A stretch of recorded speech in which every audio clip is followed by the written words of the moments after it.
میں نے آپ کے سامنے مختصراً ریپیٹ کیا ہے۔ اب چھٹی ہجری کا جو اہم واقعہ ہے جس کے لیے تاریخ اسلام روشن ہے، توجہ سے، اس لیے کہ اسلامی فتوحات جتنی بھی فتح ہیں ان کا صحرا اس چھٹی ہجری کی ایک جنگ سے ملتا جلتا ہے۔ باقی پہلے کی جو فتوحات ہیں وہ اپنی جگہ پر، لیکن دور دراز تک اسلام کی ہیبت جو قائم ہوئی وہ چھٹی ہجری کا ایک واقعہ ہے۔ اس واقعے کو جنگ خیبر کہا جاتا ہے۔ خیبر یہ چھٹی ہجری میں واقع ہوا، بعض مورخین کے نزدیک 7ویں ہجری میں، کیونکہ یہ محرم کا واقعہ ہے۔ محرم میں یہ جنگ پیش آئی تھی۔ یہ خیبر کیا ہے، جنگ خیبر کیا ہے، اس کے متعلق میں تھوڑی سی باتیں عرض کرتا ہوں۔ اس سے پہلے چھوٹے چھوٹے غزوے بھی ہوئے۔ ایک ذات القرد جنگ، چھوٹی سی جنگ ہے جس کو میں اکثر اپنی تقریروں میں کہا بھی کرتا ہوں۔ عبد الرحمن فزاری قارہ کا رہنے والا ایک شخص 400 لوگوں کو لے کر آیا تھا ذات القرد۔ مدینے سے قریب ایک چراگاہ تھی جہاں رسول اللہ صلی اللہ علیہ وسلم کی اونٹنیاں چرتی تھیں اور کھجوروں کے باغیچے تھے۔ تو اس عبد الرحمن نامی کافر نے حضور کی اونٹنیوں کو قبضہ کر لیا اور کھجوریں بھی چوری کر لیا اور بھاگنے لگا۔ اس وقت مدینے کے ایک صحابی حضرت سلمہ بن اکوا رضی اللہ تعالیٰ عنہ اکیلے تھے۔ انہوں نے 400 لوگوں کو دوڑانا شروع کر دیا۔ وہ اکیلے ہی 400 لوگوں کو دوڑاتے رہے، اتنا دوڑائے کہ وہ سب بھاگتے رہے، کیونکہ مدینہ طیبہ سے اس وقت کوئی اس واقعے کی خبر نہیں پا سکا تھا سوائے حضرت سلمہ بن اکوا کے۔ ان کو رسول اللہ صلی اللہ تعالیٰ علیہ وسلم کا عظیم سپاہی کہا جاتا ہے، سلمہ بن اکوا۔ یہ تیز دوڑتے اتنا تھے کہ عربی گھوڑا بھی ان کی دوڑ کو نہیں پکڑ پاتا تھا۔ اب یہ جب ان 400 لوگوں کو بھگاتے رہے اور اپنی تیروں سے ان کو نشانہ بناتے رہے، حیرت کی بات ہے جب بھی میں واقعہ پڑھتا ہوں حدیثوں میں موجود ہے کہ 400 لوگ ایک آدمی سے ڈر کر بھاگ بھی رہے ہیں اور بھاگتے جا رہے ہیں اور یہ ان کو بھگاتے جا رہے ہیں۔ پہاڑیاں آ گئیں تو عبد الرحمن قارہ کا رہنے والا شخص پلٹ کر کے پوچھتا ہے، اے شخص تو کیوں دوڑا رہا ہے، ہمیں کیوں بھگا رہا ہے، کیا چاہتا ہے؟ حضرت سلمہ بن اکوا نے کہا، جب تک تمہاری جھولی میں مدینے کی ایک کھجور بھی باقی رہے گی میں تمہیں زندہ نہیں چھوڑوں گا، اور جب تک رسول اللہ کی اونٹنیاں تم نے قبضہ کی انہیں آزاد نہیں کرو گے میں تمہارا راستہ آزاد نہیں رکھوں گا۔ اور دوڑاتے رہے۔ کئی لوگ اس میں سے گھوڑے سے گر جاتے تھے، ان کی گردن پر یہ صرف پیر رکھتے وہ وہیں ٹھنڈا ہو جاتا، یہاں تک کہ وہ پہاڑیوں کے اوپر چڑھ گئے۔ عبد الرحمن نے اپنے ساتھیوں سے کہا کہ لوگوں ان کی ساری کھجوریں پھینک دو، جتنی چادریں ہیں بچھا دو اور جتنی اونٹنیاں ہیں انہیں چھوڑ دو، ورنہ یہ ہم میں سے کسی کو بھی زندہ نہیں چھوڑے گا۔ تو اس کی بات پر سارے لوگوں نے اپنی اپنی کھجوریں جو لوٹے تھے مدینے کے باغات سے سب چھوڑ دیا، اونٹنیاں بھی چھوڑ دیں، سب کو جمع کیا۔ حضرت سلمہ بن اکوا نے کھجوروں کو چادر میں اور تنہا وہ سارا مال اٹھا کر کندھے پر اور حضور کی اونٹنیاں ہانکتے ہوئے مدینے کی طرف لا رہے تھے، اکیلے آ رہے تھے۔ بیچ راستے میں پھر حضرت ابو قتادہ رضی اللہ تعالیٰ عنہ سے ملاقات ہوئی، پوچھا کہاں سے آ رہے ہو؟ تو حضرت سلمہ بن اکوا نے واقعہ کہہ کر کے سنایا، کہا کہ چلو رسول اللہ صلی اللہ علیہ وسلم راستے میں ہی ہیں۔ حضور سے ملاقات ہوئی، حضور نے کہا کہ تم صحیح سلامت آ گئے، ہمیں واقعے کی خبر پہلے سے مل گئی تھی۔ تو ابھی بھی کہنے لگے یا رسول اللہ میں نے ان کو پانی تک پینے نہیں دیا، اگر آپ حکم فرمائیں تو ان سب کا پیچھا کر کے ان کو یہیں ختم کر دیں گے۔ نبی پاک صلی اللہ علیہ وسلم نے مسکرا کر فرمایا تمہاری جو اونٹنیاں تھی، تمہارے جو کھجور تھے اس کے تم مالک ہو گئے ہو، ان کا راستہ چھوڑ دو۔ تب یہ واپس آئے۔ حضرت سلمہ بن اکوا، اعلیٰ حضرت امام احمد رضا خان فاضل بریلوی رضی اللہ تعالیٰ عنہ نے اس روایت کو نقل فرمایا اور فرماتے ہیں سلمہ بن اکوا سے پوچھا گیا تمہیں خوف نہیں تھا، ڈر نہیں تھا؟ 400 لوگوں کو اکیلے دوڑاتے چلے گئے، مدینے سے باہر بھی چلے گئے۔ تو جانتے ہیں کون سی طاقت تھی ان کے پاس، سلمہ بن اکوا کے پاس، جو ان کو خوف سے آزاد کر رکھی تھی۔ فرماتے ہیں ایک بار رسول اللہ صلی اللہ علیہ وسلم صحابہ سے بیعت لے رہے تھے، ہاتھ میں ہاتھ لے کر بیعت کر رہے تھے، تو سب حضور کے پاس ہاتھ دے رہے تھے، بیعت کر رہے تھے۔ حضور نے مجھ سے کہا سلمہ بن اکوا آ جاؤ تم بیعت کر لو میرے ہاتھ پر۔ میں نے عرض کیا یا رسول اللہ پہلے ہی میں بیعت کر چکا ہوں، ایک بار وہ بیعت کر چکے تھے، حضور نے فرمایا دوبارہ کر لو، اس میں کیا حرج ہے؟ حضرت سلمہ بن اکوع کہتے ہیں میں نے دوبارہ حضور کے ہاتھ میں ہاتھ دیا، حضور نے بیعت کیا۔ تھوڑی دیر گزری تھی کہ صحابہ بیعت کر رہے تھے، حضور نے پھر پکارا سلمہ بن اکوع بیعت کیوں نہیں کر لیتے؟ کہا یا رسول اللہ میں نے 2 بار بیعت کی ہے۔ حضور نے فرمایا تیسری بار کر لو، کیا حرج ہے؟ وہ حضرت سلمہ بن اکوع کہتے ہیں میں نے اپنا ہاتھ رسول اللہ کے ہاتھ میں تیسری بار دیا اور بیعت کیا، اور اس کے بعد جب نکلا حضرت سلمہ بن اکوع کہتے ہیں مجھے اس ہاتھ پر اتنا بھروسہ تھا کہ دنیا کی ہر طاقت کو دھول چٹا سکتا تھا، کہ رسول اللہ کے ہاتھ میں دیا ہوا ہاتھ ہے۔ ان کے پاس جو بے خوف ہونے کے لیے کوئی دولت تھی نا، بے باک ان صحابہ کو اگر کوئی چیز بناتی تھی تو یہی چیز ہے عشق مصطفیٰ، محبت مصطفیٰ، جس کو بریلی کے امام نے فرمایا ہے خوف نہ رکھ رضا ذرا تو ہے عبد مصطفیٰ، تیرے لیے امان ہے، تیرے لیے امان ہے۔ کسی شاعر نے کہا تھا کہ دیوان گانے عشق محمد کو دیکھ کر گھبرا گئی ہے گردش دوراں کبھی کبھی۔ حضور کے عاشقوں کو دیکھ کر کے دنیا کی طاقتیں بھی گھبرا جاتی تھیں کہ ان کے پاس ہے کون سی طاقت۔ تو یہ جو چھوٹی سی جنگ واقع ہوئی اس کو ذات القرد کہتے ہیں۔ اس کے 3 دن کے بعد ہی خیبر کی جنگ شروع ہو گئی تھی۔ اب خیبر پر ہم آتے ہیں۔ خیبر کیا ہے؟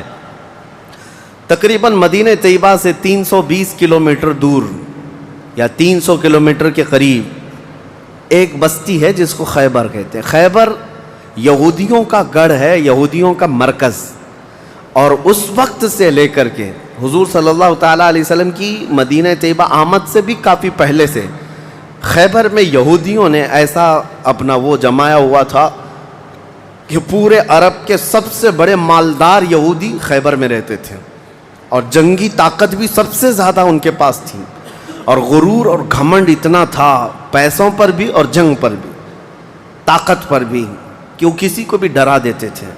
اور جب سے نبی پاک صلی اللہ علیہ وسلم مدینہ طیبہ آئے ان کی دشمنی اتنی بڑھ گئی تھی کہ آپ کو معلوم ہونا چاہیے کہ جو جنگ خندق ہوئی تھی اس کا واقعہ بھی میں نے تفصیل سے بتا دیا۔ مدینہ طیبہ جنگ خندق جس وجہ سے ہوئی اس کا سبب یہودی تھے۔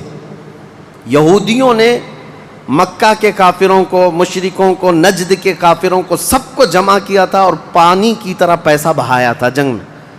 12,000 لوگوں کو رسول اللہ کے خلاف اکٹھا کیا تھا یہودیوں نے۔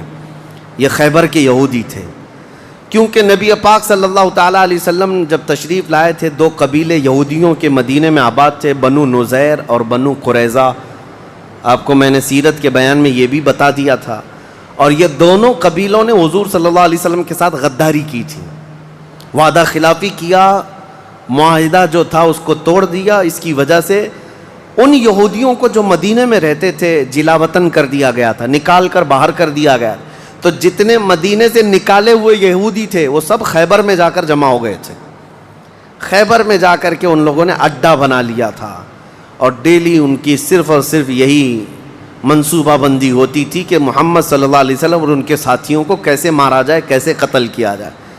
کوئی بھی دور دراز سے اگر چھوٹی سی دشمنی رکھتا تھا رسول اللہ سے تو یہ یہودی خیبر کے پورا کا پورا مال ان کے پاس بھیجتے اور ان کو کھڑا کرتے کہ تم جاؤ، ہم سپورٹ میں ہیں، ہم سپورٹ کریں گے۔ ساری جنگوں میں مشرکوں کا سپورٹ کرتے تھے۔ اب میں آپ کو بتاؤں جن کے دلوں میں اتنا زہر بھرا ہوا تھا رسول اللہ صلی اللہ علیہ وسلم کی دشمنی کا، اب ان لوگوں نے دیکھا کہ یہ اب ان کی طاقت بڑھتی جا رہی ہے، اور بادشاہوں کو تک ان لوگوں نے اسلام پیش کر دیا، اور اسلام اب مکہ مدینے کا نہیں رہ گیا، اب تو ایران بھی چلا گیا ہے، مصر بھی چلا گیا ہے، حبشہ بھی چلا گیا ہے، یمن بھی چلا گیا ہے۔ تو ان کے پیٹ کا درد اور بڑھ گیا۔ ان لوگوں نے پھر اب فیصلہ کرنا شروع کیا کہ اب سارے لوگوں کو جمع کرتے ہیں۔ ایک قبیلہ تھا بنو غطفان، یہ مشرکوں کا قبیلہ تھا، اور وہ جنگی طاقت بہت زیادہ رکھتے تھے۔ اس وقت عرب میں وہ نڈر مانے جاتے تھے۔ یہودیوں نے ان کو بلا کر کے جنگ کا پلان کیا کہ مدینے پر اچانک چڑھائی کریں گے اور تہس نہس کر کے رکھ دیں گے، کسی کو خبر بھی نہ ہو، پورے مدینے کی اینٹ سے اینٹ بجا دیں گے۔ انہوں نے پلان کیا راتوں رات، لیکن مخبر صادق رسول اللہ صلی اللہ تعالیٰ علیہ وسلم کا حال یہ ہے، اور کوئی غیب کیا تم سے نہا ہو بھلا۔ نبی پاک صلی اللہ تعالیٰ علیہ وسلم کو خبر ہوئی کہ یہودیوں نے میٹنگ کی ہے اور راتوں رات مدینے پر چڑھائی کرنے والے ہیں۔ دوسرے دن حضور پاک صلی اللہ تعالیٰ علیہ وسلم نے صحابہ کو جمع کیا، تو جتنے صحابہ تھے سب جمع ہو گئے، تقریباً 1600 صحابہ تھے۔ کتنے؟ 1600 صحابہ۔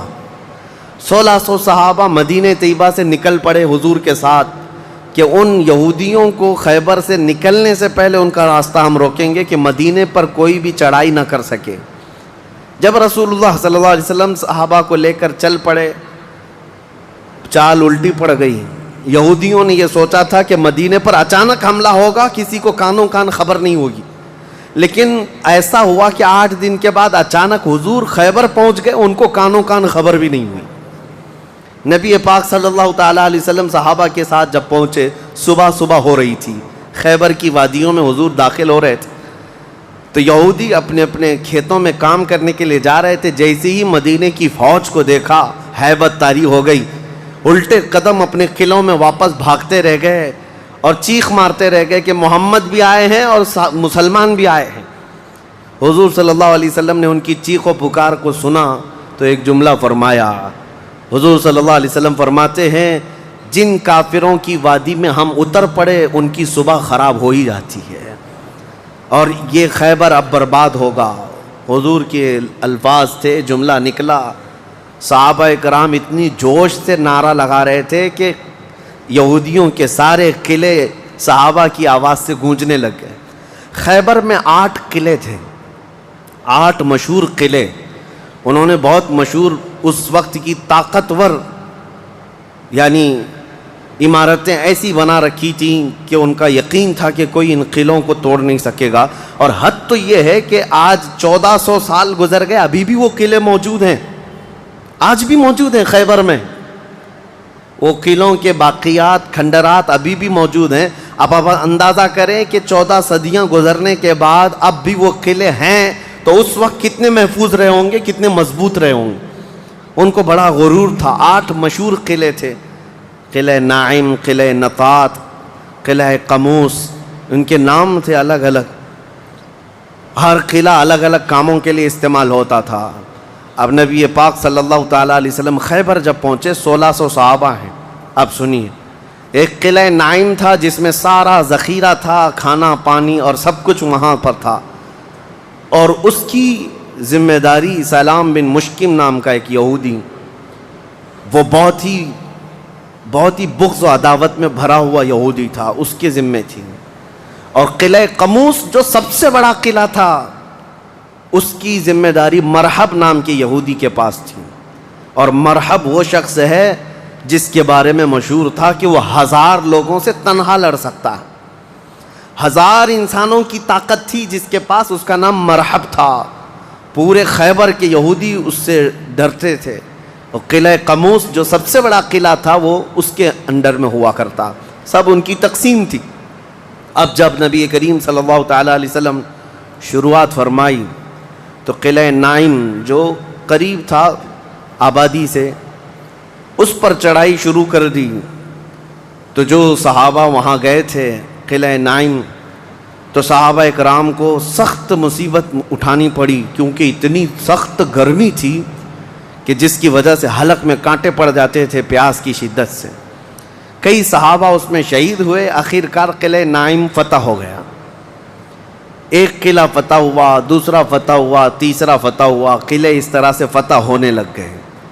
یہودیوں کی تعداد میں آپ کو بتاؤں، یہ 1600 صحابہ تھے، اور یہودی اس وقت خود اور قبیلہ بنو غطفان جو مشرکوں کا قبیلہ تھا، ان کو بھی جنگ کے لیے اپنے قلعے میں بلا لیا تھا۔ کل تعداد سب کی ملا کر 8000 ہو چکی تھی۔ 8000 لوگ 1600 لوگوں سے ڈرے ہوئے، سہمے ہوئے قلعوں میں بندے ہیں، کوئی باہر نکلنے کو تیار نہیں۔ اب اس کے بعد یہ خیبر کا معاملہ بڑھتا گیا۔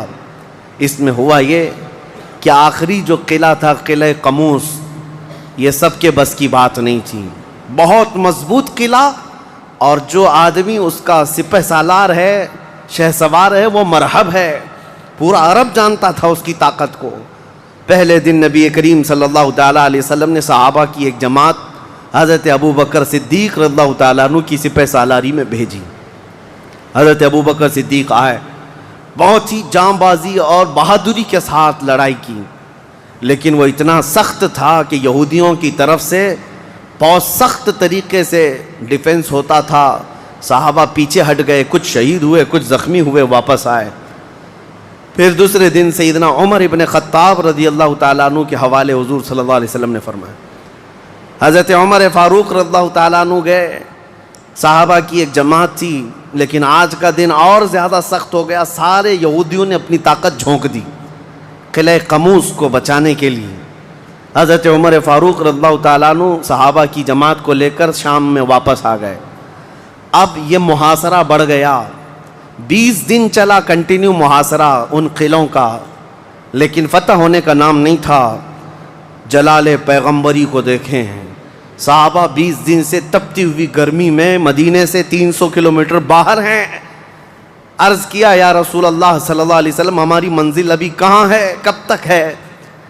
رات کا وقت تھا، نبی کریم صلی اللہ تعالیٰ علیہ وسلم جلال میں تھے۔ ارشاد فرمایا لَأُعْطِيَنَّ غَدًا رَایَةً رَجُلًا يُحِبُّهُ اللَّهُ وَرَسُولُهُ۔ حضور اکرم صلی اللہ تعالیٰ علیہ وسلم فرماتے ہیں کل کے دن میں اپنا جھنڈا ایک ایسے آدمی کو دوں گا جس سے اللہ اور اس کے رسول محبت کرتے ہیں، اور اللہ اور اس کے رسول جس سے محبت کرتے ہیں وہ خود بھی اللہ اور اس کے رسول سے محبت کرتا ہے۔ اور پھر میرے آقا نے فرمایا خیبر کی فتح اسی کے ہاتھ میں رکھی ہوئی۔ صحابہ کہتے ہیں پوری رات بے چینی اور کروٹ لیتے ہوئے ہم نے گزاری۔ نبی پاک نے بشارت دی ہے تو اب تو ہونا ہی ہے۔ حضور نے فرما دیا ہے کہ میں کل اپنا جھنڈا اس آدمی کے ہاتھ میں دوں گا جس کو اللہ اور اس کے رسول محبت کرتے ہیں۔ صحابہ کہتے ہیں حضرت عمر فاروق رضی اللہ تعالیٰ عنہ فرماتے ہیں میری آنکھ تک نہ لگی پوری رات، اور اس تمنا میں کہ صبح ہوگی تو حضور صلی اللہ علیہ وسلم وہ جھنڈا مجھے دے دیں، کہ اس میں 3 بشارتیں تھیں۔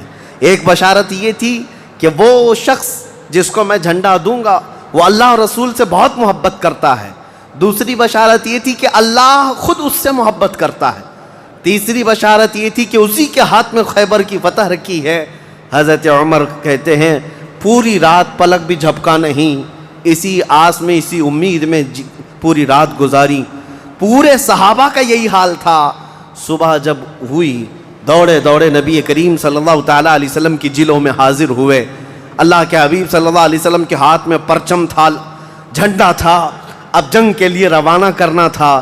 نبی کریم صلی اللہ علیہ وسلم کے سامنے صحابہ کی فوج ہے، سارے صحابہ گردنیں اونچی کر کر کے دیکھ رہے ہیں، لیکن نبی پاک صلی اللہ تعالیٰ علیہ وسلم نے اس بھرے مجمع میں اعلان فرمایا علی کہاں ہے، علی کہاں ہے؟ اس مجمع میں حضرت علی نہیں ہیں۔ صحابہ نے کہا یا رسول اللہ وہ بخار میں ہیں، بیمار ہیں اور آشوب چشم ہے، آنکھیں لال ہو چکی ہیں، آنکھوں سے پانی آ رہا ہے۔ نبی کریم صلی اللہ علیہ وسلم نے فرمایا لاؤ، اسی حالت میں بلا لاؤ۔ صحابہ گئے، حضرت علی کو بلا لائے، بخار کی حالت میں ہیں، آنکھوں میں آشوب ہے، سرخی آ چکی ہے۔ نبی کریم صلی اللہ علیہ وسلم نے قریب بلایا، اپنا لعاب پاک نکال کر ان کی آنکھوں میں لگایا۔ حضرت علی فرماتے ہیں مجھے ایسا لگا کبھی آنکھوں میں کوئی مرض آیا ہی نہیں تھا، بخار بھی نہیں تھا۔ نبی کریم صلی اللہ تعالیٰ علیہ وسلم نے اپنے ہاتھ میں موجود پرچم حیدر کرار کے ہاتھ میں دیا، کہا جاؤ علی تمہارے ہاتھ میں اللہ نے فتح رکھی ہے۔ میرے عزیزو ایک بات میں آپ کو بتا دوں کہ یہ کیا معاملہ ہے، جب رسول کریم صلی اللہ تعالیٰ علیہ وسلم کو یہ معلوم ہے کہ حضرت علی کے ہاتھ میں ہی یہ جنگ فتح ہونی ہے تو پہلے دن کسی اور کو کیوں بھیجا، دوسرے دن اور صحابی کو بھیجا؟ یہ 20 دن کا محاصرہ کس بات کا تھا؟ یہ سارے معاملات کس لیے تھے؟ ایک بات یاد رکھیں، فتح اسلام کے حق میں ہے اور غالب اسلام ہو کر رہے گا، لیکن قدرت کا قانون یہ ہے، جیسے معراج میں بھی آپ کو معلوم ہے نمازیں تو 5 ہی ہونی تھی، لیکن 9 مرتبہ حضور صلی اللہ علیہ وسلم کو آنا جانا کیوں رکھا گیا؟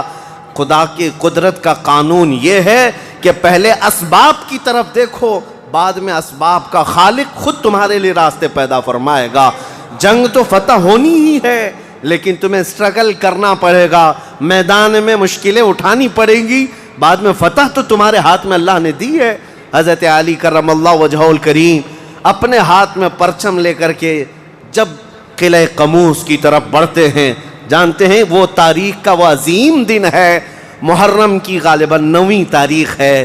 میں نے شروع میں ہی کہا کہ یہ ایک تاریخ کا ایسا حصہ ہے جس سے ساری باتیں آگے کی فتوحات جڑی ہوئی ہیں. کیوں, میں آپ کو بتاتا ہوں. حضرت علی جس انداز سے جا رہے تھے اس وقت لوگوں کے اندر ہیبت طاری تھی, صحابہ آپ کے ساتھ تھے. جیسے ہی قلعہ قموس کے پاس گئے, سیدھے حضرت علی کرم اللہ وجہہ الکریم نے للکار کر کے مرحب یہودی کو بلایا کہ باہر آ جا اپنے قلعے سے اور مجھ سے مقابلہ کر. وہ ہاتھی کی طرح سے ڈیل ڈول رکھتا تھا اور خرامہ خرامہ سامنے آیا اور للکار کر کے کہنے لگا, قد علمت خیبر انی مرحب شاک السلاحی مجرب. تمہیں معلوم ہے پورا خیبر مجھے جانتا ہے کہ میں مرحب ہوں. شعر پڑھ رہا تھا, پورا خیبر جانتا ہے کہ میں مرحب ہوں, سر سے لے کر پیر تک ہمیشہ ہتھیار میں رہتا ہوں, اور نہایت ہی تجربہ کار آدمی کہ جس کا وار کبھی خالی نہیں جاتا ہے. اس کے جواب میں مولا علی کرم اللہ وجہہ الکریم فرماتے ہیں, انا الذی سمتنی امی حیدرا کلیث غابات کریہ المنظرا. تجھے پتہ ہے میری ماں نے ہی میرا نام حیدر رکھا ہے. حیدر کا مطلب ہوتا ہے شیر. میری ماں نے میرا نام حیدر رکھا ہے, کلیث غابات کریہ المنظرا, ہیبت ناک شیر جب بھوک کی وجہ سے کچھار میں دہاڑتا ہے اس کو حیدر کہا جاتا ہے.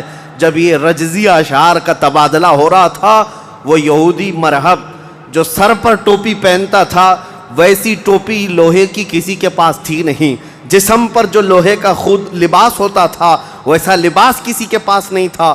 مقابلے میں وہ آیا اور اس نے حضرت علی کرم اللہ وجہہ الکریم پر بہت تیز وار کی, لیکن وار خالی گیا. حضرت علی کرم اللہ وجہہ الکریم پر کوئی وار نہیں آیا. پلٹ کر جب حیدر کرار نے وار ماری تو اس کی خود کو ٹوپی کو کاٹتا ہوا یہاں تک کہ اس کے جبڑوں تک حضرت علی کی تلوار آ گئی, اس کے دانتوں کو تک کاٹتی ہوئی آ گئی. اس کے بعد دوسرا وار بھی نہیں پڑا تھا کہ مرحب زمین پر ڈھیر ہو کر تڑپنے لگ گیا. اتنا ہی نہیں ہے کہ یہ منظر دیکھ کر کے جتنے یہودی تھے سب کے سب ٹوٹ پڑے. کس پر؟ حیدر کرار پر. اکیلے بطل جلیل ہیں, جس طرف سے آتے تھے صحابہ کہتے ہیں حضرت علی کی تلوار اس دن جو چمک رہی تھی ہمارے جسموں میں ہیبت طاری تھی, کبھی ادھر چمکتی ہے کبھی ادھر چمکتی ہے. آپ کو پتا ہے ایک لقب آپ کا کرار ہے. کرار کا مطلب کیا ہوتا ہے؟ پلٹ پلٹ کر کے حملہ کرنے والا, اور ایسا حملہ کرنے والا کہ سامنے والے کو سنبھلنے کا موقع بھی نہیں دیتا. حضرت علی کی تلوار نے اتنے وار کیے کہ یہودیوں کی صفیں درہم برہم ہو گئیں. بعض تو لوگوں نے یہ سوچا کہ جان بچانے میں عافیت ہے, جب ہمارا سردار ڈھیر ہو کر تڑپ رہا ہے ہمیں اس سے مقابلے کی کیا تاب ہے. بڑھتے گئے حضرت علی, سیدھے قلعہ قموس جو تھا وہاں جا کر کے کھڑے ہو گئے تو یہودیوں میں ایک اعلان ہوا کہ اگر یہ علی بن ابی طالب قلعے کے اندر گھس گیا تو خیبر قیامت تک ہمارے ہاتھ میں نہیں آ سکتا, اپنی طاقت لگا دو. سارے یہودی ٹوٹ پڑے, جتنی فوجیں تھی ٹوٹ پڑی.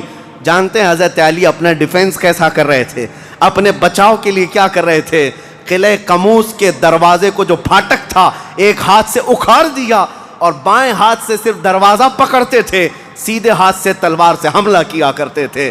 ایک ہاتھ میں دروازہ لے کر کے ڈیفنس کر رہے ہیں, ڈھال بنائے ہوئے ہیں, جہاں سے تیر آئے یا تلوار آئے اس دروازے سے آپ نے اپنے آپ کا ڈیفنس کیا ہے.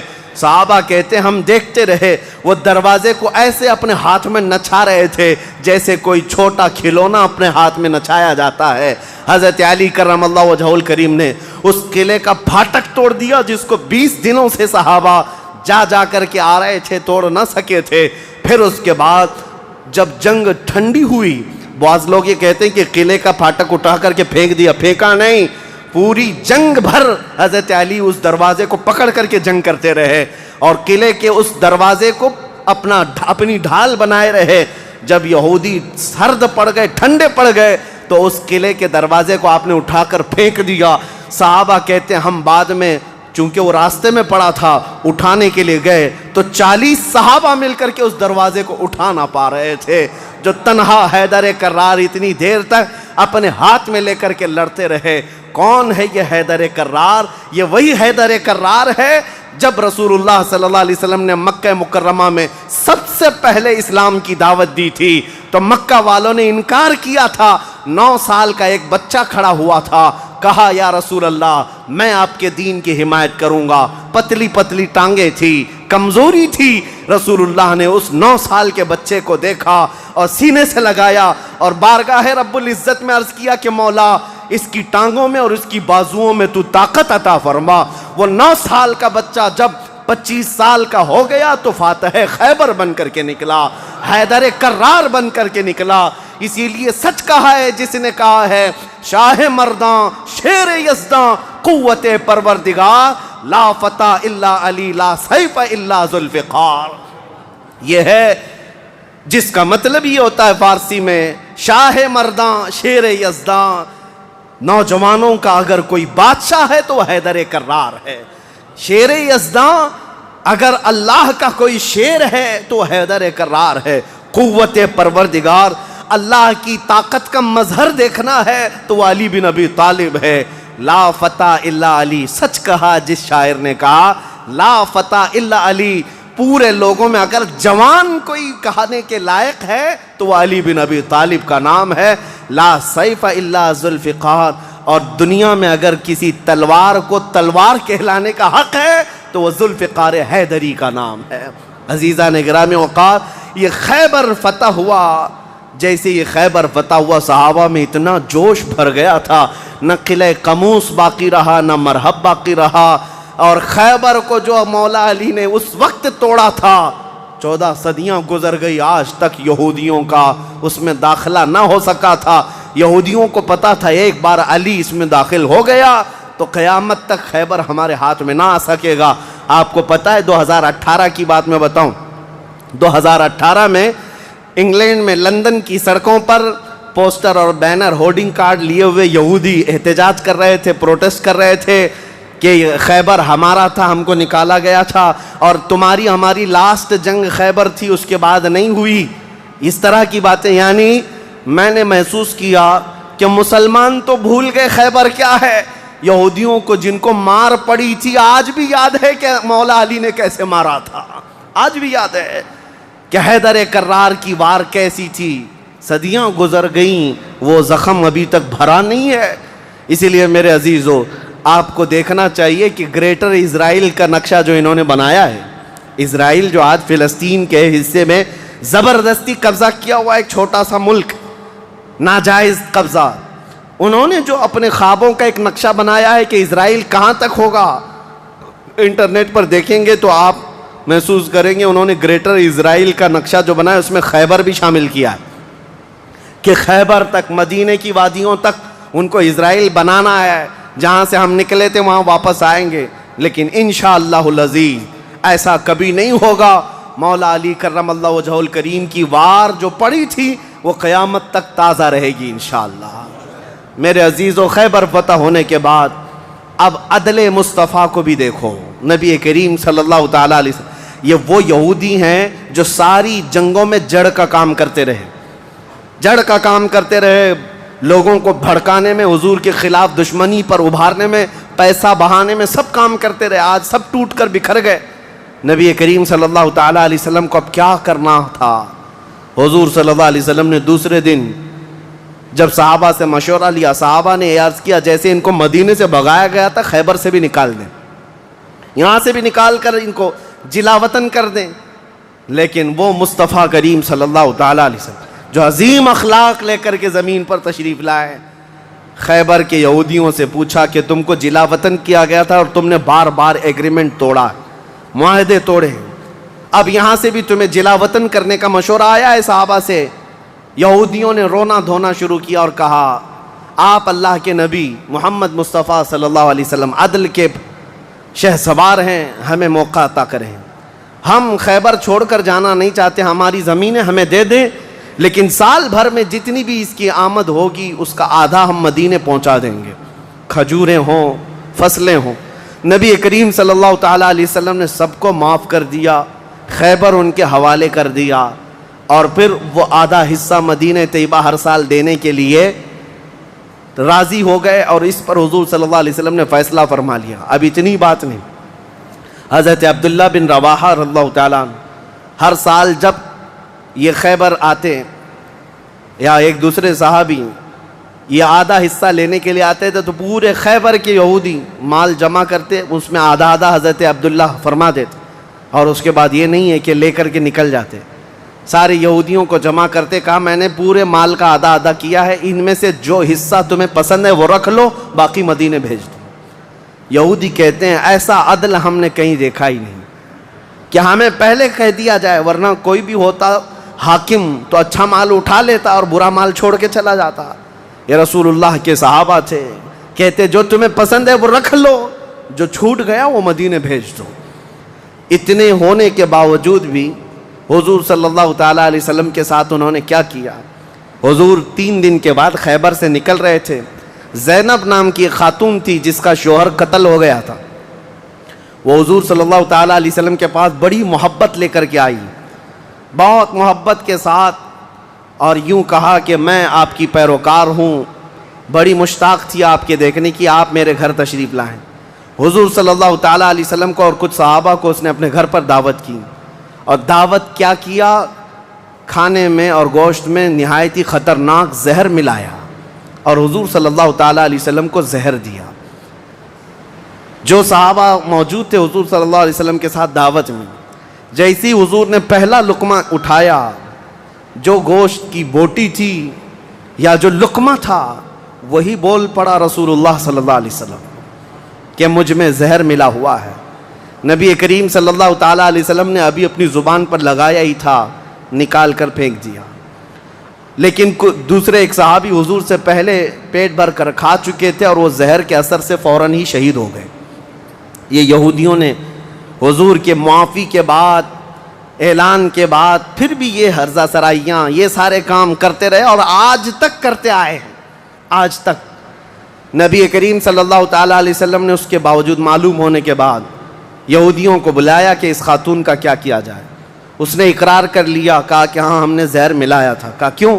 کہا ہم یہ دیکھ رہے تھے اگر آپ اللہ کے سچے رسول ہیں تو آپ کو خبر ہو جائے گی، ورنہ ہم کو آپ سے نجات مل جائے گی، ہم بچ جائیں گے، آپ زہر سے ختم ہو جائیں گے۔ نبی کریم صلی اللہ تعالیٰ علیہ وسلم تو زہر کے اثر سے کچھ نہیں ہوا اور حضور بچے اس زہر سے، لیکن ان یہودیوں میں سے کوئی بھی اسلام کی طرف آیا بھی نہیں۔ نبی کریم صلی اللہ تعالیٰ علیہ وسلم نے اس خاتون سے بدلہ نہیں لیا، اسے معاف کر دیا، اپنی ذات کے لیے حضور نے کبھی بدلہ لیا ہی نہیں، اسے چھوڑ دیا اور پھر وہاں سے نکل پڑے۔ یہ زہر کا جو اثر تھا پوری زندگی بھر رسول کریم صلی اللہ تعالیٰ علیہ وسلم کے تالو پر، سر پر اثر لگا رہا، جلن ہوتی تھی، تھوڑا چکھا ہی تھا۔ اتنا خطرناک زہر یہ یہودیوں کے پاس ہوا کرتا کہ انہوں نے اپنے زہر سے کئی لوگوں کو مارا ہے۔ یہ یہودی ایسی قوم ہے جس پر اللہ تعالیٰ نے قرآن میں لعنت فرمائی، یوں ہی نہیں۔ بعض لوگوں کو لگتا ہے کہ بار بار اس ٹاپک پر کیوں ہیں؟ ارے میاں ہم ہر نماز میں یہ کہتے ہیں غیر المغضوب علیہم ولا الضالین، سورہ فاتحہ کے آخر میں المغضوب کا مطلب ہے جس پر اللہ کا غضب ہوا، وہ قوم یہودیوں کی ہے۔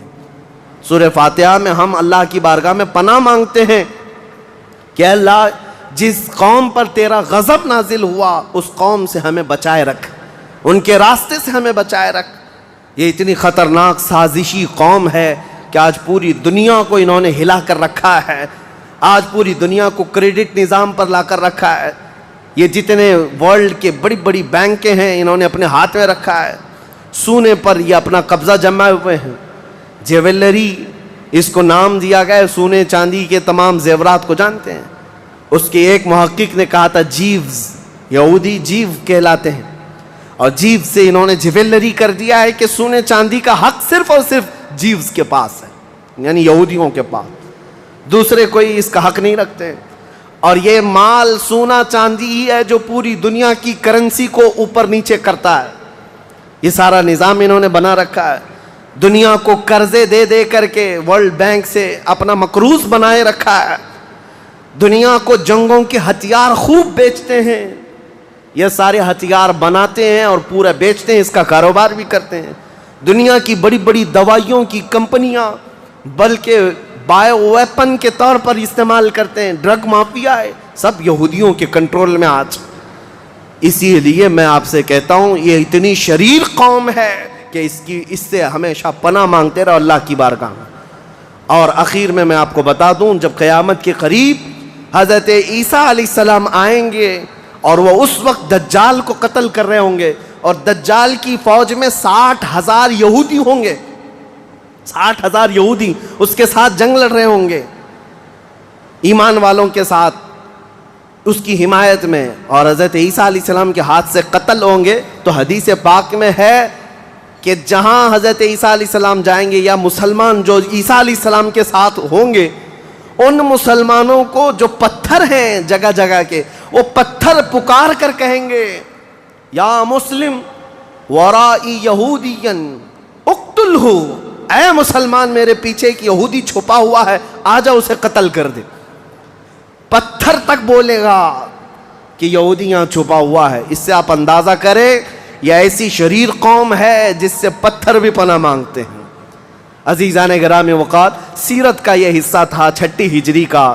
میں نے جو شروع میں بات کی تھی اس کو کمپلیٹ کر دیتا ہوں کہ ساری جنگوں کا دار و مدار پھر خیبر پر کیوں ہے۔ اس کی وجہ تھی کہ 6 سال تک جب سے مدینے میں حضور تھے وہ گٹ جوڑ کی جیسے سچویشن تھی، کبھی یہودیوں کے ساتھ مل کر کے مشرکوں سے لڑتے تھے، لیکن جب خیبر فتح ہوا، خیبر میں سب سے بڑی طاقت تھی یہودیوں کی، پیسہ سب سے زیادہ تھا، جنگی طاقت سب سے زیادہ تھی۔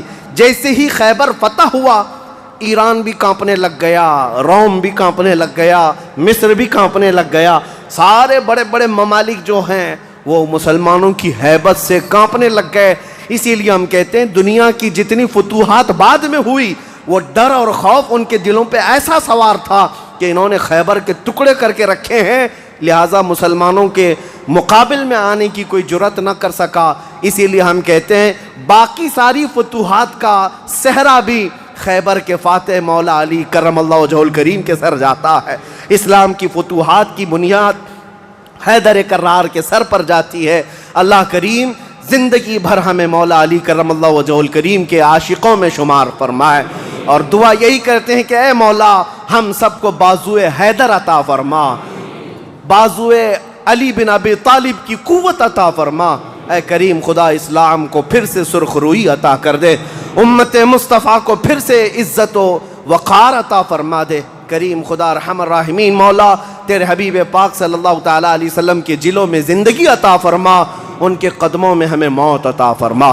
وآخر دعوانا الحمدللہ رب العالمین۔ السلام علیکم۔